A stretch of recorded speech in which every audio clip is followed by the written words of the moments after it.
Hello, welcome back to the channel 12-Step Guide with Troy.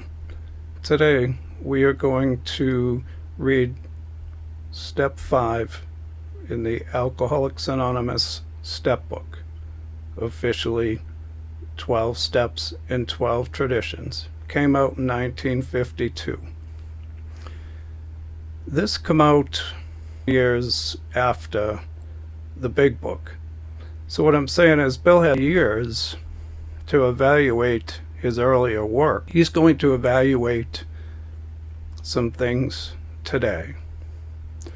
Step 5 is generally intended to be confrontive.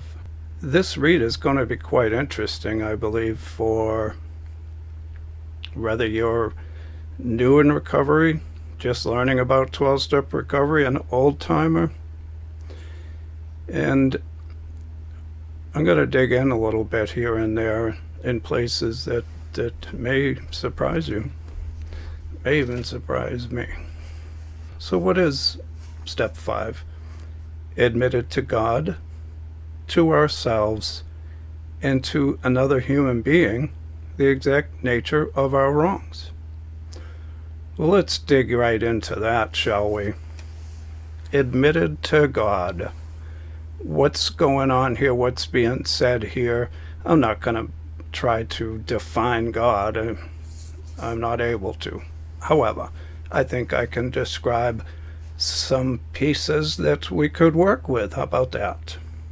So God, an access to a clarity, to a power, an intelligence, positive force, a freedom, an ability, a release, a faith, a trust, a euphoria, stability, a new outlet, a moral compass, spiritual in nature, an influential driver, to feel liberated.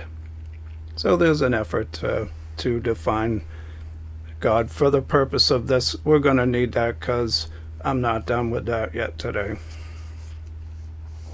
To ourselves, it's very important that we hear this ourselves, that we hear who and what we are. We need to embrace ourselves in the best possible way forward. There's a lot of obstructions out there that would like to stand in our way. And to another human being. So that's, hopefully you choose someone that is quite capable of hearing what you have to say and providing you some good insight, direction, feedback, things like that. The exact nature of our wrongs, the exact nature. So nature, inherent features, the characteristics, special trait or features, essential features. So there's an idea about what, breaking that down a little bit. So let's get right started with the reading, shall we? All of AA's 12 steps ask us to go contrary, to go against. So to go contrary to our natural desires. They all deflate our egos. They deflate our self-worth. When it comes to ego deflation, few steps are harder to take than 5. But scarcely would be almost non-existent, rarely, but scarcely any step is more necessary to long-term sobriety and peace of mind than this one. So that's an interesting statement. He's saying if any other step is more important than this one, it is just barely. Maybe Bill's learned something about the earlier work in the sense that steps 1, 2, and 3, at the end of each one, the hill to the next one got real steep, I think. And I think Bill's trusting the higher steps here. Just an opinion, but let's hear more from Bill, see what he thinks from here. So if you hear anyone telling you step one's the real important one. You got to get that all perfect. Well, and Bill's here to tell you step five's remarkably important. So let's learn more about, well, certainly for sobriety and peace of mind, if you're seeking to achieve that. AA experience has taught us we cannot live alone without pressing problems such as drinking, debt, and the character defects, pride, shame, selfishness, lust, anger, jealousy, fear, anxiety, things like that. So can't live alone without pressing problems in the character defects which cause or aggravate them. So to aggravate, to antagonize them. If we have swept the searchlight of step 4 back and forth over our careers, and it has revealed in stark relief, that's very noticeable, those experiences we'd rather not remember, if we have come to know how wrong thinking and action have hurt us and others, then the need to quit living by ourselves with those tormenting ghosts, those things that bother us, of yesterday gets more urgent than ever. We have to talk to somebody about them. So intense, though, is our fear and reluctance.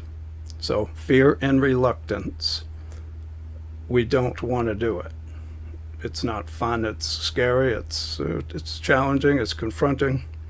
So is our fear and reluctance to do this, that many AAs at first tried to bypass step 5. Look at Bill confirmed in the step book that people weren't doing the steps. Joe and Charlie in the 70s confirmed people were bypassing a lot of the steps.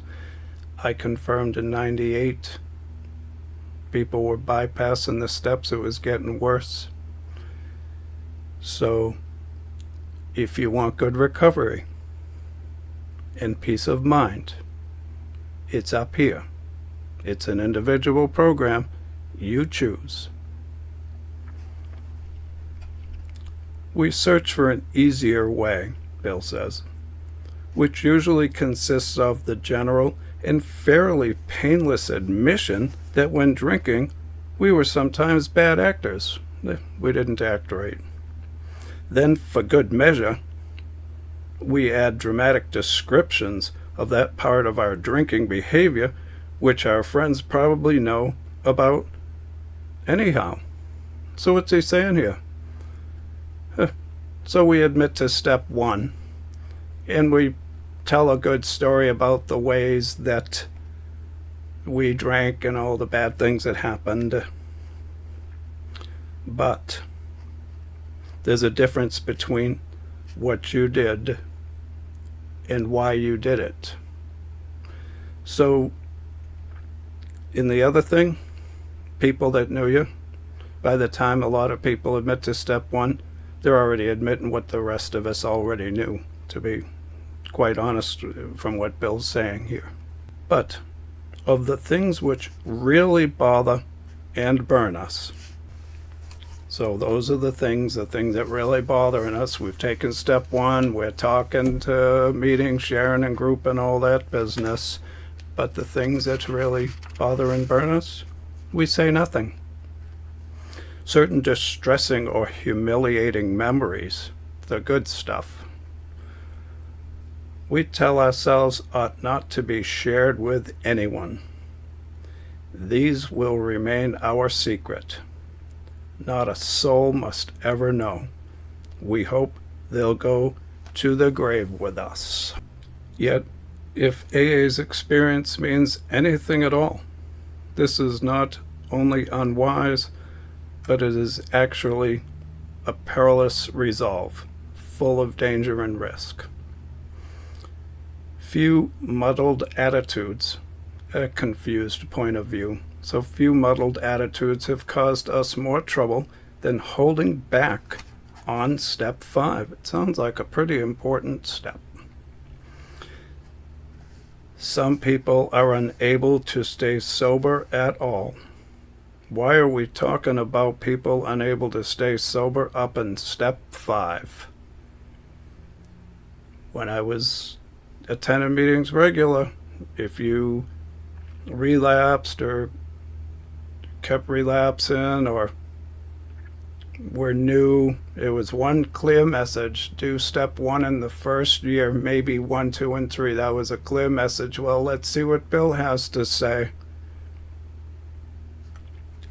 So in addition to those that can't stay sober, others will relapse periodically until they really clean house. So is the answer to stay on step 1, or is the answer to clean house, one might ask? We'll come back to that. Even AA old-timers, sober for years. Now, this is a 13-year-old program, so an old-timer is less than 13 years sober at this point, often pay dearly for skimping this step. So skimping, they barely touch on it. They will tell how they tried to carry the load alone, how much they suffered of irritability. This is an old-timer now, sober in Alcoholics Anonymous, who hasn't done step 5. They also suffer from anxiety, remorse, that's regret, and depression. Imagine that. And how unconsciously seeking relief, they would sometimes accuse even their best friends of the very character defects they themselves were trying to conceal. So let's take a quick look at that again, shall we? They would sometimes accuse even their best friends. These are based on the way Bill used the word friend in the big book. These are program people in the very character defects, things that this guy hasn't or woman hasn't faced, this old, considered old-timer, they themselves were trying to conceal, trying to hide. They always discovered that relief never came by confessing the sins of other people. Everybody had to confess his own.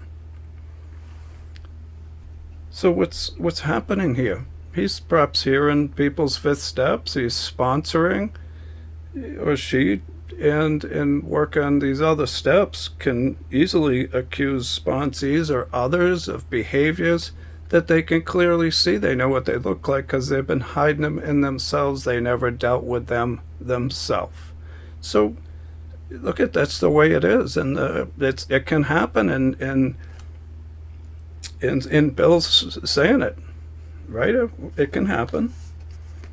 This practice of admitting one's defects to another person is, of course, it's very ancient.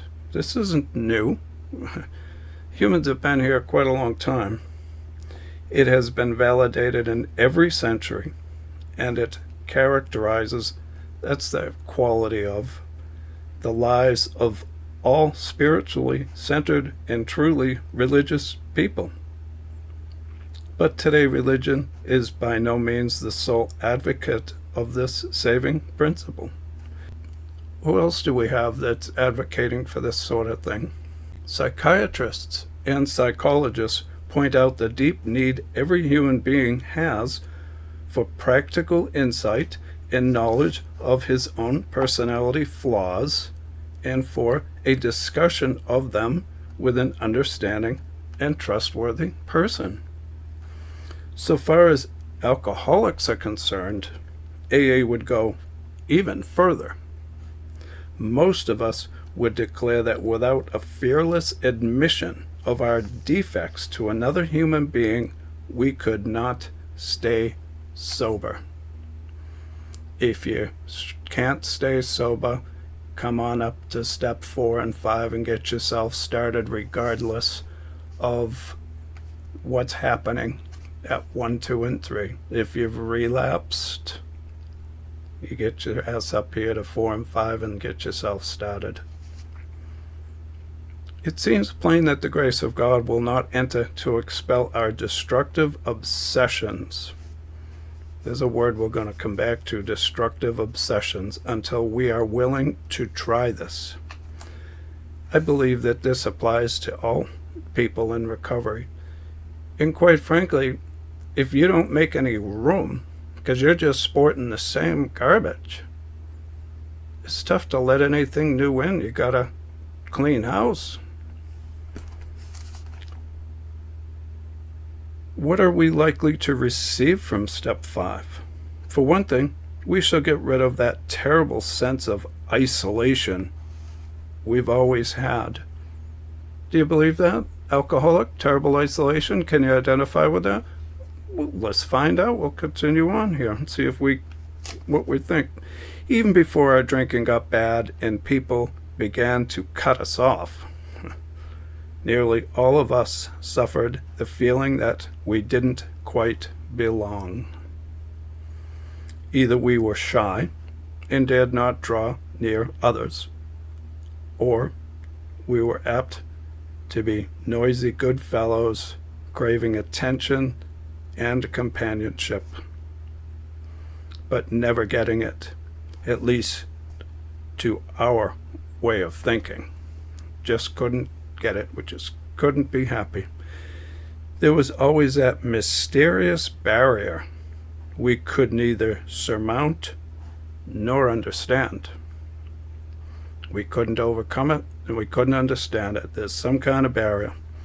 It was as if we were actors on stage. So envision this. You're an actor on stage, suddenly realizing that we did not know a single line of our parts. How do you feel? You're on stage and you don't know your lines. That's one reason we loved alcohol too well. Listen to what he says here now. It did let us act extemporaneously. But even Bacchus boomeranged on us. We were finally struck down and left in terrified loneliness. Let's walk through that door together, shall we? So we're an actor up on stage. We don't know our lines. Alcohol's gonna free us from that feeling. It did let us act extemporaneously. Bacchus boomeranged. We were struck down and left with terrible loneliness. I can tell you, I never understood what was being said here. Not really, not in a meeting. I'm going to break this down for you today, and I'm going to also include people in other programs, so I'm going to need some leadway here. Okay then, so it did let us act extemporaneously. What's that mean? Spontaneously, impromptu, happened immediately, unplanned events that keep happening. Happens on short notice. Surprise! Instant. What was planned became something else with a life of its own. So we loved alcohol, and it could happen quick.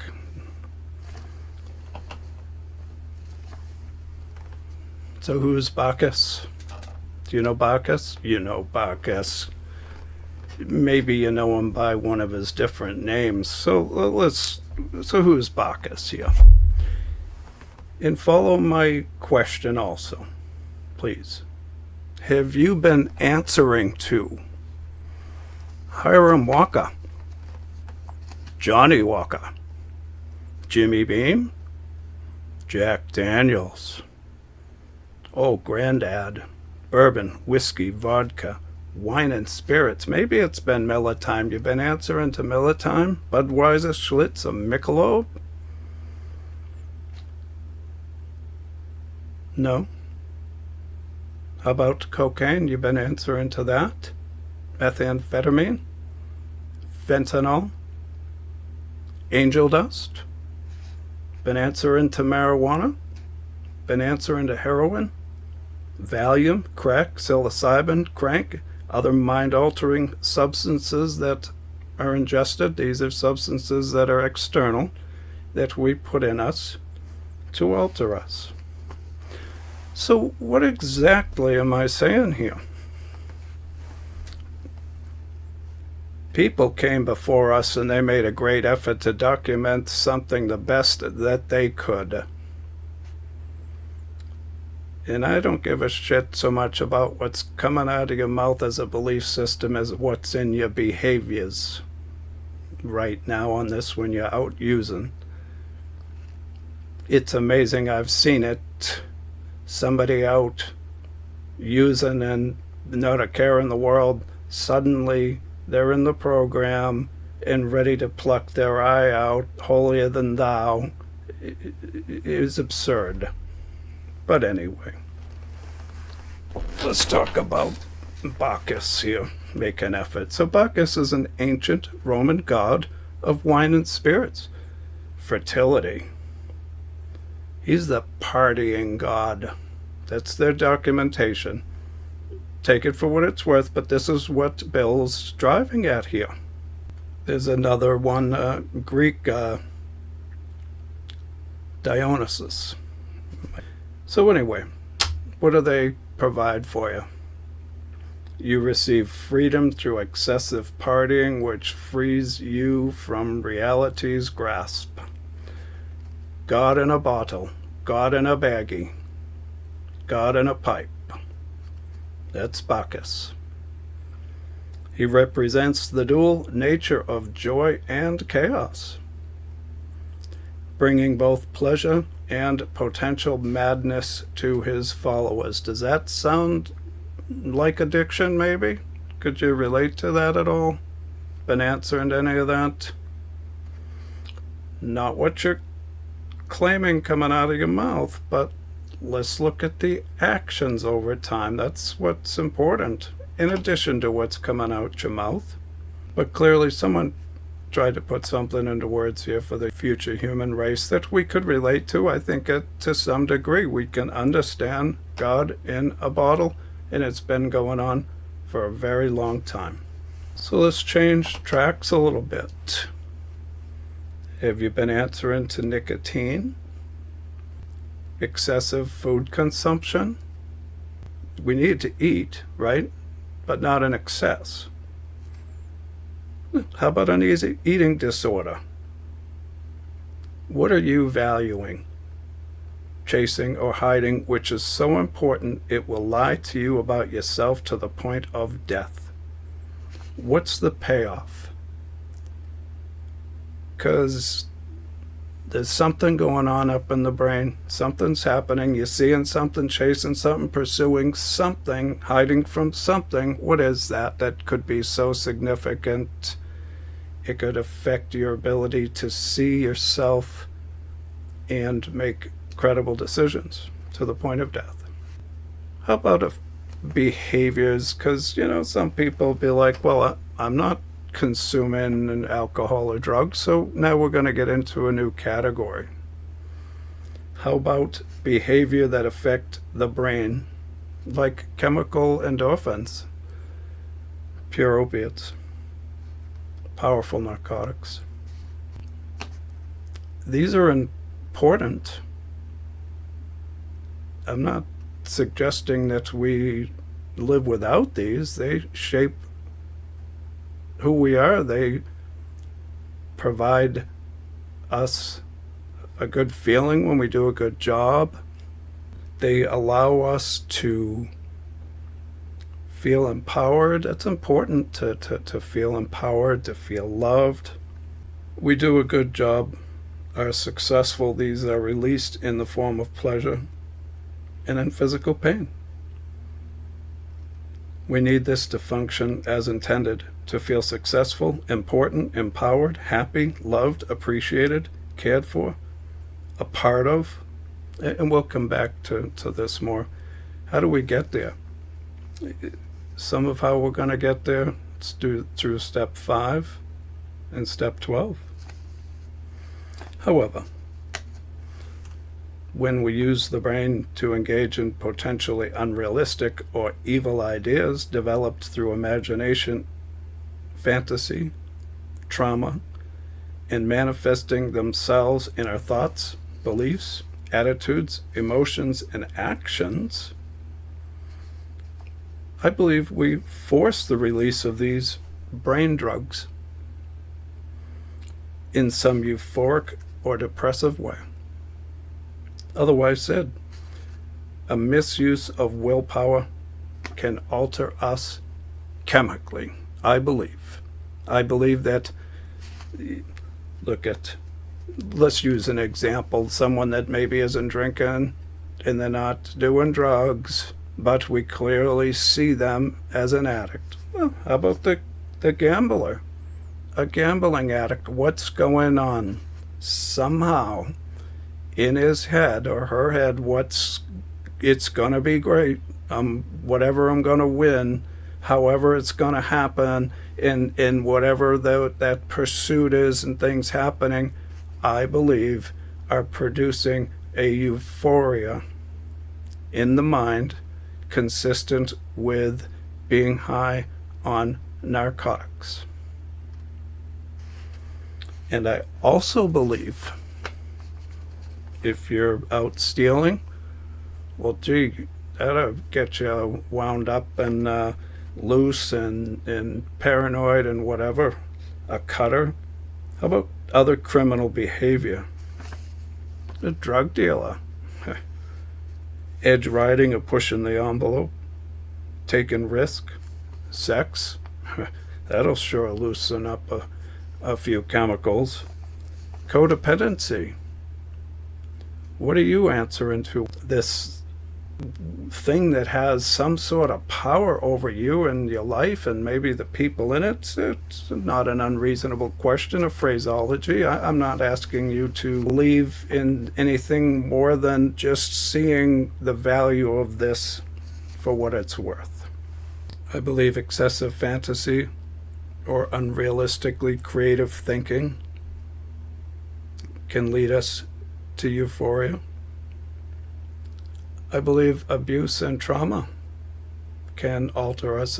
It can go either way. It can be depressive. It's a lot easier to be depressed than it is to feel happy without chemicals. I mean, in my life, as a youth, I was a pretty depressed individual. And much of that depression was by choice. And I did that because I was too sensitive and I couldn't stand it anymore, so I took a TV personality, someone not of this world, and a TV personality, and I emulated him.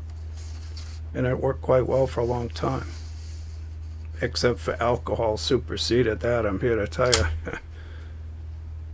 You know, just to support this thinking a little more, I've often heard it described in AA that we were already drunk before we take the first drink or drug. We were already drunk. And how is that? Because in your head, somehow it's going to be so great, or the release is going to be so good, or we get all so screwed up, we're forcing the release of these chemicals. These chemicals, if we hurt ourselves physically, these chemicals release to help us temporarily deal with that pain. These are very powerful chemicals. How about that clown drug dealer that I've been telling you about? Let's just talk about him for a second.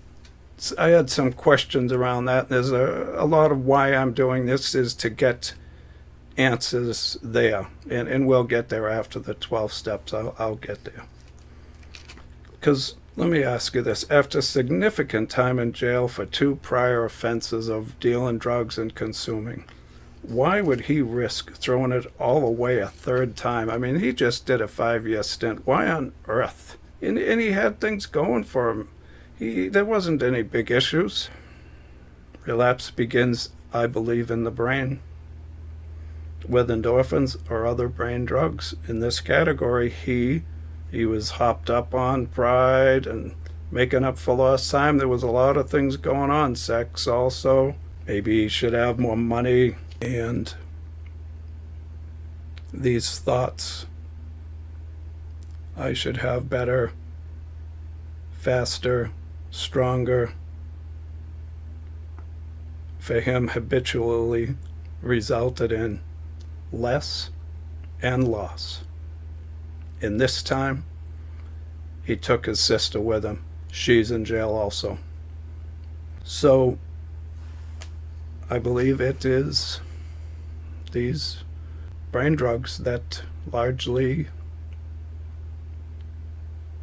helped him get to the euphoria he needed to get to be all screwed up and convince himself that these were the correct things. Are you answering to racism or hate? Let's move on. Bacchus Boomeranged.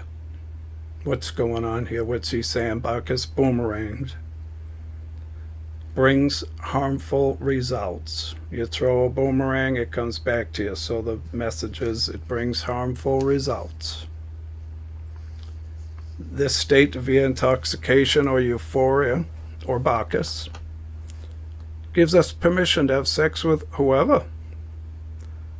To fight, fist fight, spend the money, slap the wife or husband around, right? Domestic violence, blow off the job, get into debt, go on benders, be irresponsible, drive drunk, hurt people, steal, behave badly, and it's reoccurring. Somehow we know better, we know these things are happening, yet then we're doing them again. Until we were finally struck down. What's he saying there? The results is the walk of shame, embarrassment, humiliation, dreadful fear, confusion, frustration, depression, irritability, distant from people, unplanned pregnancy, jail, divorce, health problems, and other unplanned negative outcomes, causing us to feel terrible isolation and alone. Bacchus was doing for us what we couldn't do for ourselves, all right, until it boomeranged. So let's come on back to that again now and pick it over again. So that's one reason why we loved alcohol too well. It did let us act extemporaneously in the moment. But even Bacchus, God in a bottle, boomeranged, failed us. And we were finally struck down and left in terrified loneliness. So that might have been later, the next day, evolution. So I do believe alcoholics, as they progress, become more and more alone. When we reached AA,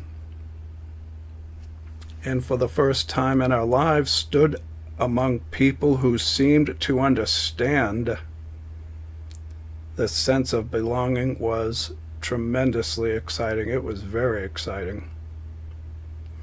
We thought the isolation problem had been solved, but we soon discovered that while we weren't alone anymore in a social sense, we still suffered many of the old pangs, many of the old problems of anxious apartness, isolation. Until we had talked. This is an important little piece here. A couple of things are going on here. Now you listen to what he's saying here. Until we had talked with complete candor of our conflicts, told our problems to someone else, and what else? And had listened, played the sponsor role also, to someone else do the same thing. We still didn't belong. Very important. That's where you start to get right with your mind, to feel empowered, to feel strong, to feel like you can help somebody else. The program offers that to us by helping others and helping ourselves. Step 5 was the answer. It was the beginning of true kinship with man and God, not Bacchus. This vital step was the means by which we began to get the feeling that we could be forgiven. That's a big one for a lot of alcoholics, that you could be forgiven the things that went badly, no matter what we had thought or done. Often it was while working on this step with our sponsors. Now, Bill didn't use the word sponsor in the big book. It wasn't a thing yet. Now it is. It's someone that can guide you in the program, been around a while, it has an idea what's going on, someone you can call when daily even, or at night, someone that's there for you. We'll talk about that more as time goes on. So, with our sponsors or spiritual advisors, that we first felt truly able to forgive others. Well, there's a concept too, harboring all that resentment and whatever was driving us back to drink again and again, the concept of learning how to forgive others. It don't just happen easy for an alcoholic loaded up on all that kind of rubbish, and some pretty incredible, intense things can have happened. Alcohol gives you permission, drugs, they give you permission to do plenty. So able to forgive others no matter how deeply we felt they had wronged us. Our moral inventory had persuaded us that all-round forgiveness was desirable. But it was only when we resolutely tackled step 5 that we inwardly knew we'd be able to receive forgiveness and give it too. This isn't going to happen on step 1, 2, or 3. We'll visit that more in a bit. Another great dividend, that's a payoff, we may expect from confiding our defects to another human being is humility. And Bill's going to give a good description of humility here. A word often misunderstood. To those who have made progress in AA, it amounts to a clear recognition of what and who we really are, followed by a sincere attempt to become what we could be. Therefore, our first practical, real move toward humility must consist of recognizing our deficiencies, our flaws. If we want to get to humility and that freedom that comes with it, this is the second half of that humility. I had covered it earlier, really starting to get answers in relief, doing something about our problem. No defect can be corrected unless we clearly see what it is. And living in the problem in step 1, it doesn't help you clearly see it. It's living in the problem. It certainly helps. It's important that you see there's a problem, but don't live in it after. But we shall have to do more than see. The objective look at ourselves we achieved in step 4 was, after all, only a look. We're just still seeing the problem. All of us saw, for example, that we lacked honesty and tolerance, that we were beset at times by attacks of self-pity, delusions of personal grandeur. That's a fantasy of being a greatness. But while this was a humiliating experience, it didn't necessarily mean that we had yet acquired much actual humility. Though now recognized, our defects were still there. So we could see them, but we weren't able to do anything about them just yet. Move forward. Something had to be done about them, and we soon found that we could not wish or will them away by ourselves. We fought it, and they ain't going away by themselves. More realism, that's truth, and therefore more honesty about ourselves are the great gains we make under the influence of step 5. As we took inventory in 4, We began to suspect how much trouble self-delusion, a false idea about yourself, not in reality, so how much trouble self-delusion had been causing us. This had brought a disturbing reflection. If all our lives we had more or less fooled ourselves, how could we now be sure that we weren't still self-deceived?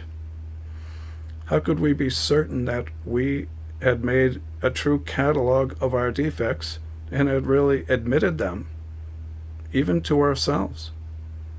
Because we were still bothered by fear, self-pity, and hurt feelings. I'll tell you, early recovery can be loaded up with that kind of stuff, all kinds of paralyzing stuff, and it's better if you start dealing with it.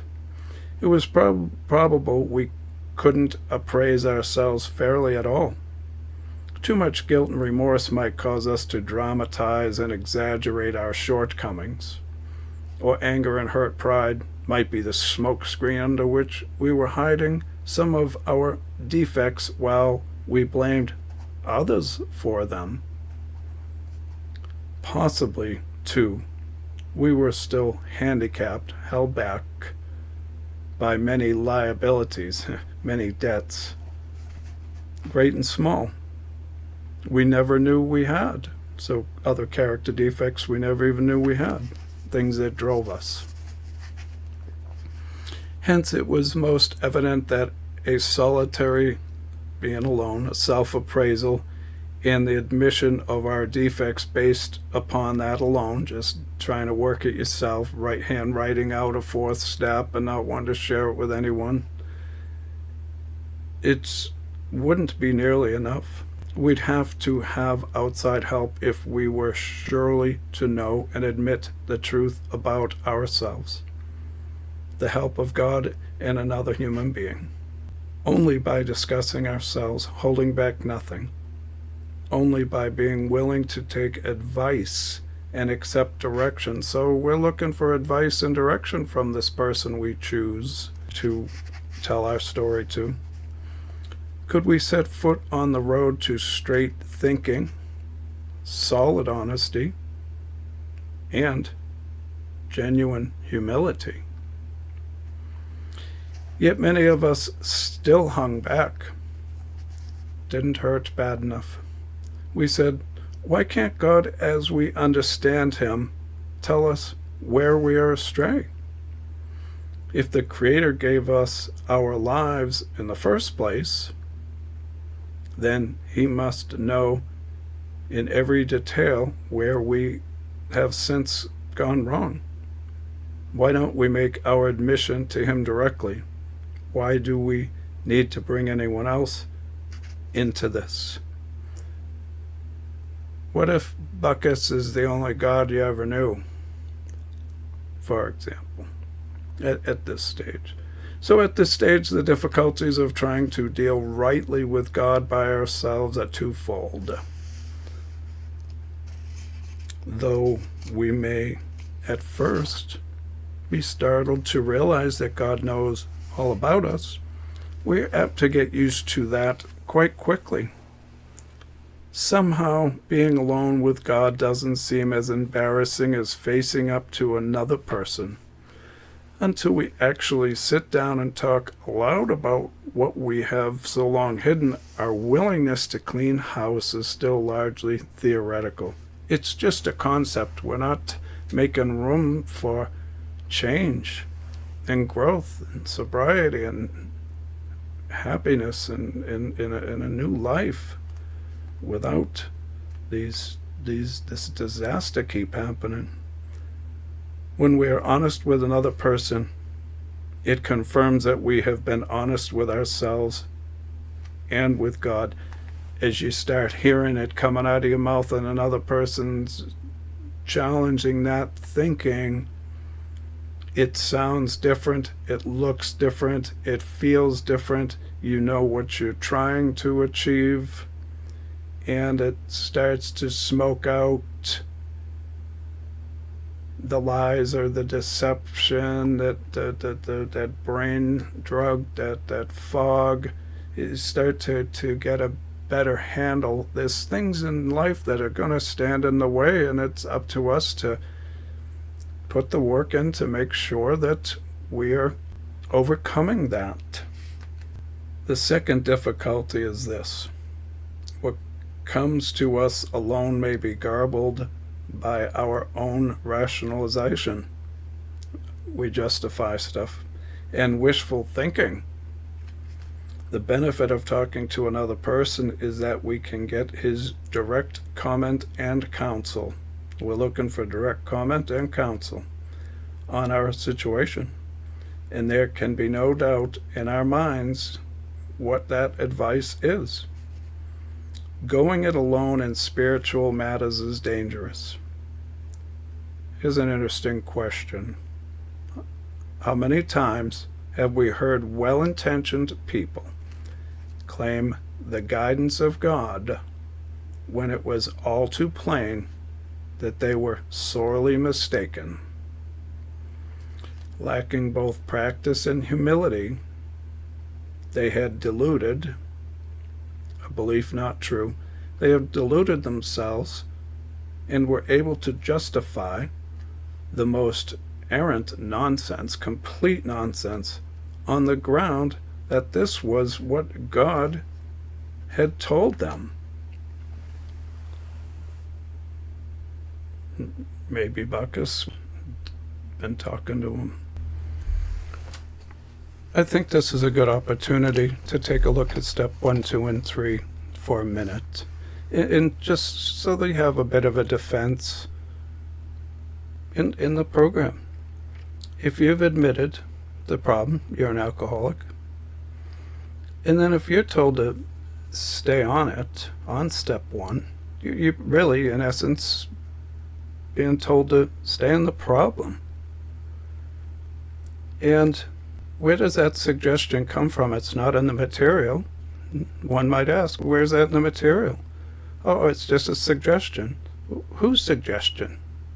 Because, I mean, if we're just making shit up, I got a couple of suggestions for you. You know what I'm saying, I think. Because if you're asked to stay on step 1 after you've admitted you're alcoholic and your life's unmanageable, you're asked to stay in the problem, to obsess over the problem, to live in the problem. It's a potential death sentence. That's my experience. That's what happened to me. I didn't understand. All these people looked me in the eye. I will stay on step 1 because they couldn't move forward, didn't want to move forward, didn't understand how to move forward, or were told not to. It happened in Bill's day, happened in the 70s, happened when I was going, but there's plenty of people that are moving forward and doing the steps. Don't get me wrong, this isn't a Rio, don't go to AA because of it. Grow up. I mean, look at the sick people everywhere, right? There's material, there's guidance, there's good people. It's an individual program. You have to choose to move forward.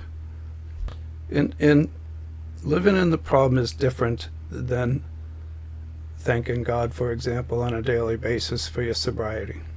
That's different. Let's look at step 2. What could go wrong, you know? So you come to believe in a power greater than yourself, and let's say you use the meetings. And that's great, and the meetings are great for that. Plenty of energy. However, there could be people suggesting you stay on step 1. Again, if you can believe in the power of the group, or have a belief in God, or both, or other strengths, move on. And that brings us to 3. To make a decision to turn our will over to God as we understand Him, because this is a program where you choose, you decide what your God is, and you may not know quite the answer to that, because what if the only God you ever knew was Bacchus, and you just hang on this step 3, and what Bacchus knows you're in pain, and what's he say? Well, head on down to the bar, you'll feel better. hey, these are confronting concepts, but don't think just, oh, you turned your will over for, oh, God, not God. There's a lot of barriers. So what does step 4 and 5 do for us? Now we start to sift out. Now we get right size. We stop lying to ourselves. We can lie to ourselves in all kinds of manners. I don't know what your God is. I don't know what Bill's God was. I don't quite honestly know what anybody's God is. However, I can see it in their thoughts, attitudes, actions, behaviors, belief systems, ideals, and people can change. And there's a real set of directions for how you can get there. So when you're making a decision about God, then it isn't, oh, go find a God or learn about God to find, then come on back to the program when you're done. It's not about that. It's simply about coming to some basic understanding, just simple math and moving on. That's all. You'll learn far more about any God you're ever going to learn about, a positive force, in the higher steps.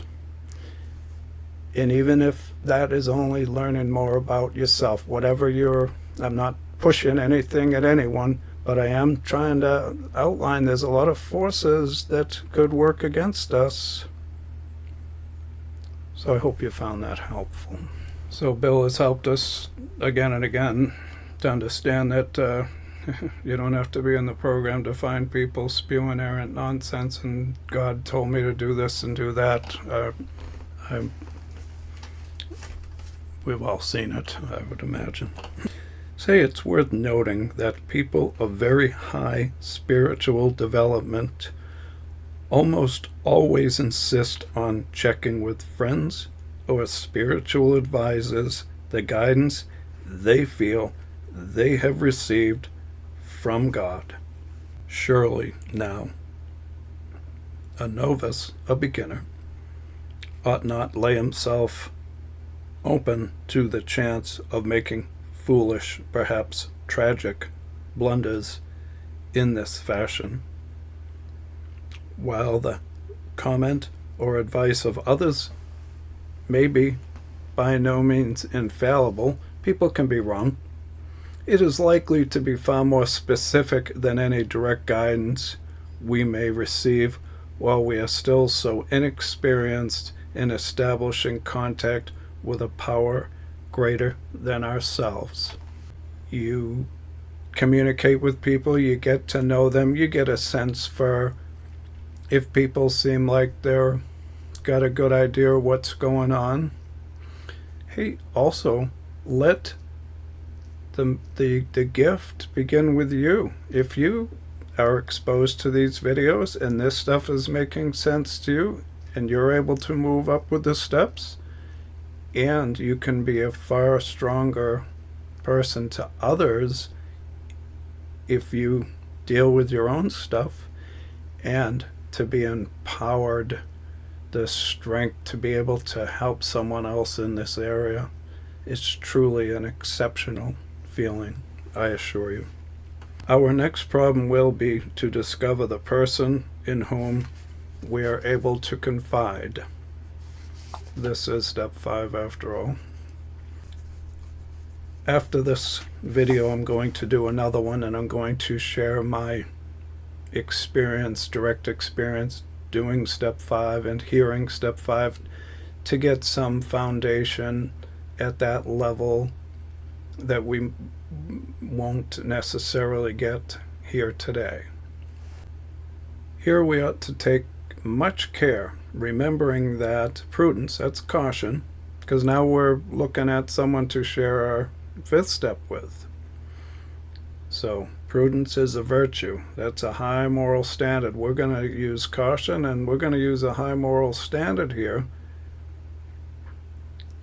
So virtue, which carries a high rating, we're going to place a real high value on this selecting a person. We don't just select anyone. Make matters go from bad to worse. There's people out there capable of hearing this that can help us, and there's people that aren't. Perhaps we shall need to share with this person facts about ourselves which no others ought to know. what you've been out there doing. Alcohol's a remarkable thing in that context, but you don't need alcohol to have done some stuff. We shall want to speak with someone who is experienced, who not only has stayed dry, but has been able to surmount, to overcome other serious difficulties. Difficulties perhaps like our own. Maybe there's somebody that you've been listening to, you go into meetings and you like what they're saying and you can identify with them or relate to them and they seem like they might be trustworthy. Maybe they're already sponsoring you. This person may turn out to be one sponsor, but not necessarily so. If you have developed a high confidence in him or her, and his temperament, his disposition, and problems are close to your own, then such a choice will be good. Besides, your sponsor already has the advantage of knowing something about your case. Perhaps so. Your relation to him is such that you would care to reveal only part of your story. If this is the situation, by all means do so, for you ought to make a beginning as soon as you can.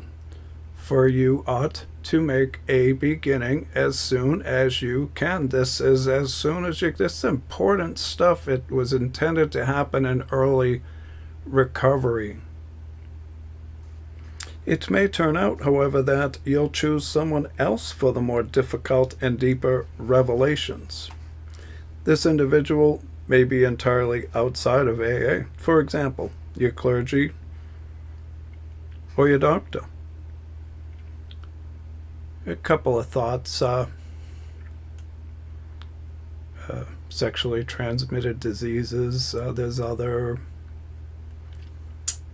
stuff out there related to pregnancy and other things.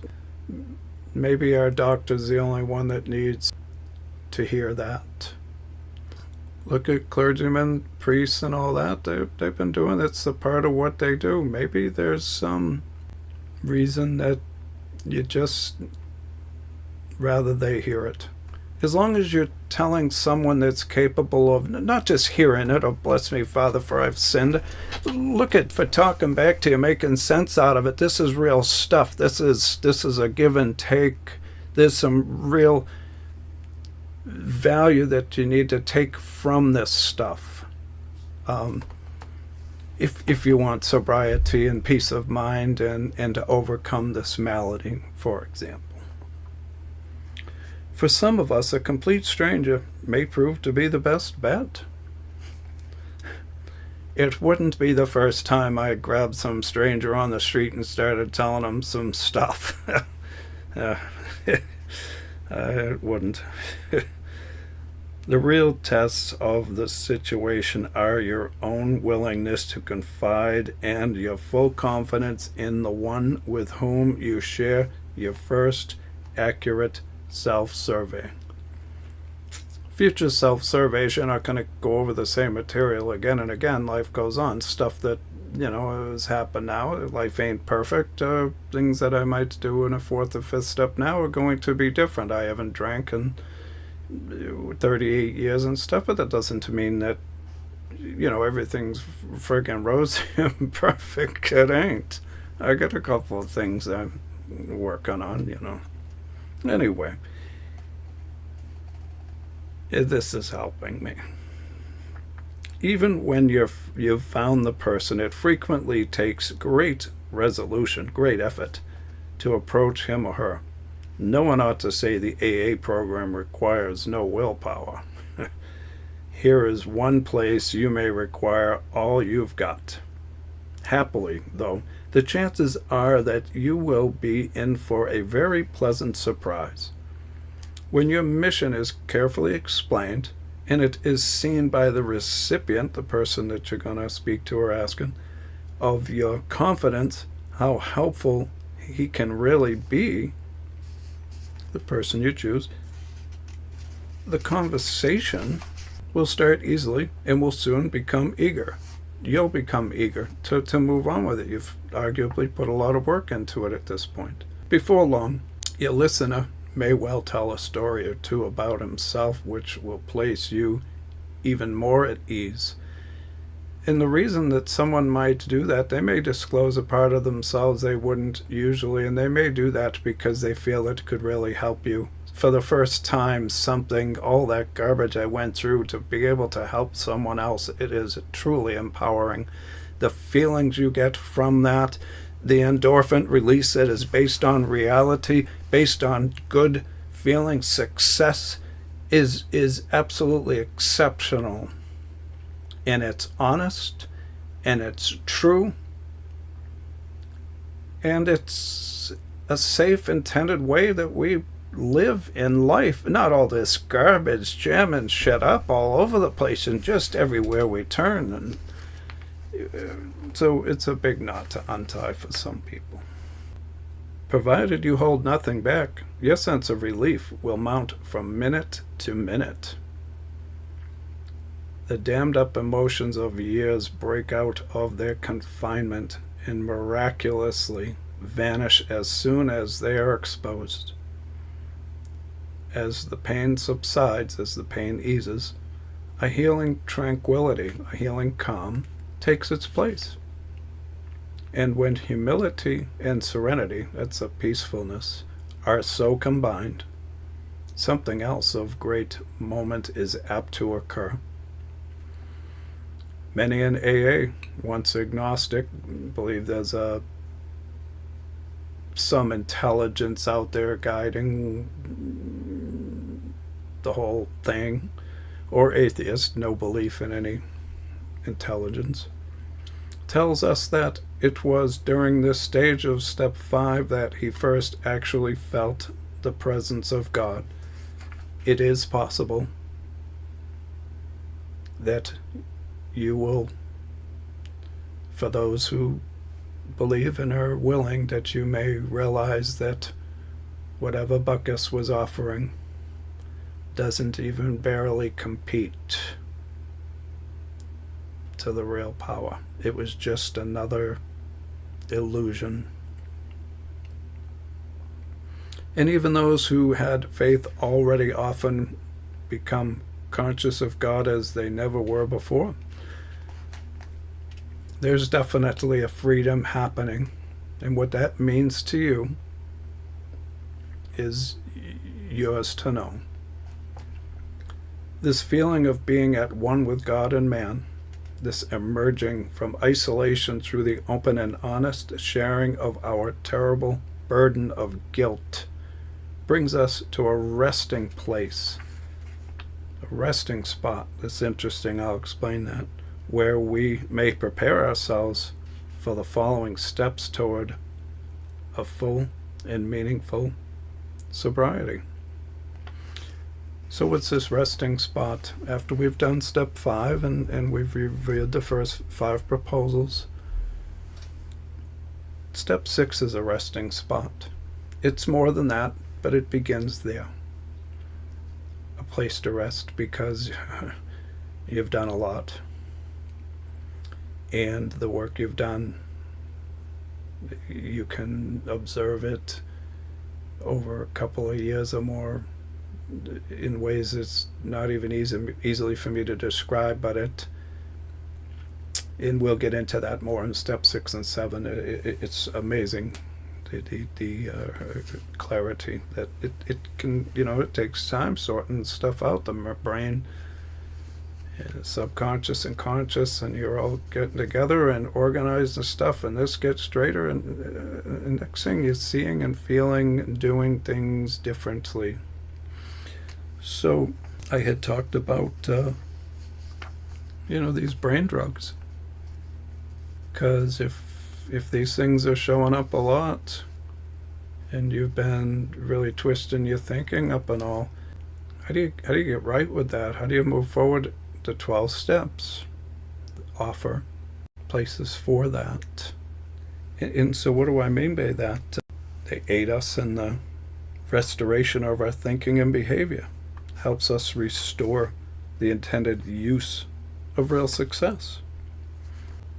For example, a person that was depressed when I was young, wasn't communicating well. Now alcohol allowed me to, be the animal that I became and all whatnot. It was quite freeing until it wasn't. It was quite freeing when I was out drinking. The next day it was a disaster. To get up in front of 100 people and tell my story and be able to share the successes of my life is tremendously empowering. The freedom of it is very difficult to describe, but helping people. In AA, there's a kind of a model, I think, that we're trying to help each other. Everybody's not thrilled with everybody else. Where are they in life, right? I mean, everybody's got their hang up here. They're largely, people are there. They're not there to lie to each other. They're there to empower each other, to help each other work through the problems. And you know what? Coming on back to that, maybe what you really don't like in them is something you don't like in yourself. There's a thought. Hey. Meetings are exceptionally important. Now I've cut into some stuff here, and I don't want you to think it isn't. Now you go, and just like life, you have an understanding. It's an individual program you choose.